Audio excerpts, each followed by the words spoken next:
Ja, also erstmal, ich hatte ja in der Sowjetunion über einen alternativen Ansatz in der Sowjetunion gesprochen. Also wo schon Anfang der 60er Jahre nicht vorgeschlagen wurde, also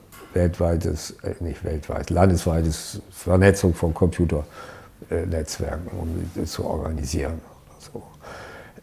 Nicht? Also der Gluschkow, der hatte tatsächlich im Hinterkopf, das Geld abzuschaffen. Nicht? Und Keldysh, Mathematiker, Präsident der Akademie der Wissenschaften damals, der sagte, lass mal lieber das schreibt mal lieber nicht rein.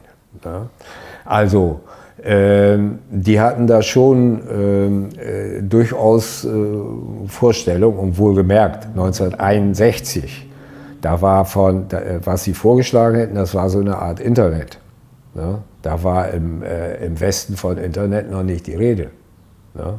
Kam man jetzt 68 oder so auf. Ne? Oder auch in der DDR hätte man natürlich gemessen an technischen Möglichkeiten.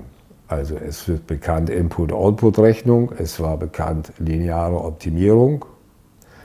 Und ich hatte ja das große Glück, hier Hans Fischer, das war stellvertretender Chef des Rechenzentrums und so etwas,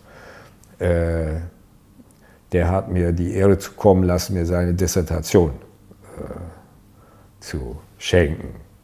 Und der hat darüber berichtet, über die Verbreitung eben von solchen linearer Optimierung und Input, Output und so weiter.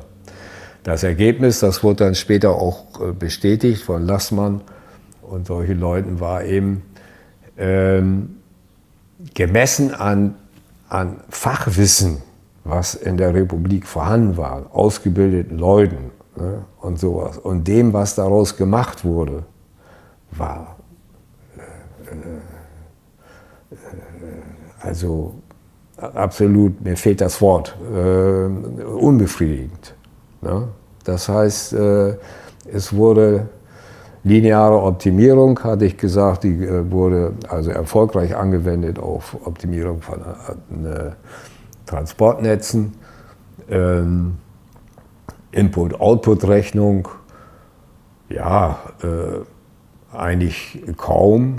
Und auf der anderen Seite wiederum, erst kurz vor Schluss 87 oder so, Input-Output-Tabellen in wertmäßiger, also was heißt geldmäßiger, und aber auch in physischer Form.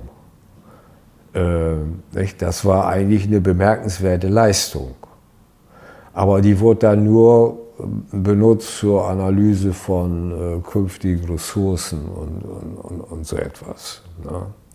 Also das heißt, auf der Ebene der Verbesserung der zentralen Planwirtschaft, denke, da hätte man schon auch einiges machen können. Ne? Das ist, aber wie gesagt, es war dann der politische Wille nicht da und beziehungsweise eben, ja, die theoretische, aus meiner Sicht der theoretische Irrweg, dass eben wahre Geldbeziehung zum Sozialismus gehört, bis wir dann endlich den Kommunismus haben. Und das ist eigentlich das, was ich kritisiere. Nicht? Also ich kann mich nicht hinstellen und sagen, dann und dann hättet ihr das so und so machen müssen, das wäre anmaßend. Ne? Das wissen die SED-Genossen viel besser als ich, was da damals Sache war. Ne? Aber wie gesagt, diese theoretische Nachgeben vor dem Faktischen, das muss ich Ihnen zum Vorwurf machen. Ja.